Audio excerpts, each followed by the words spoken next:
വിശുദ്ധ ഗ്രന്ഥത്തിൽ നാം ഇങ്ങനെ വായിക്കുന്നു: മറിയമാകട്ടെ ഇവയെല്ലാം ഹൃദയത്തിൽ സംഗ്രഹിച്ച് ഗാഢമായി ചിന്തിച്ചുകൊണ്ടിരുന്നു.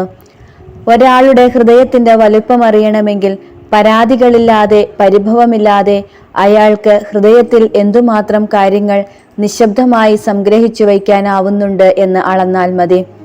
ഹൃദയം ചെറുതാകുമ്പോൾ വാക്കുകളേറും, ഹൃദയം വലുതാകും തോറും അധരങ്ങൾ സ്വസ്ഥമാകും. ചോദിക്കാൻ ചോദ്യങ്ങളേറെയുണ്ടായിട്ടും, സംശയിക്കാൻ കാരണങ്ങളേറെയുണ്ടായിട്ടും, പറയാൻ മറുപടികൾ പലതുമുണ്ടായിട്ടും ചിലർ മൗനം പാലിക്കുന്നത് ഹൃദയത്തിന്റെ ഏതോ കോണിൽ അവയൊക്കെ സംഗ്രഹിച്ചു വയ്ക്കാൻ ഇടം ബാക്കിയുള്ളത് കൊണ്ട് തന്നെയാണ്.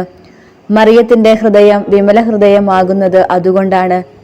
എല്ലാറ്റിനും പിന്നിൽ ദൈവിക പദ്ധതികൾ ദർശിച്ചു തുടങ്ങുന്ന ആരുടെയും ഹൃദയത്തിന് ക്രമേണ ഈ സവിശേഷത കൈവരും.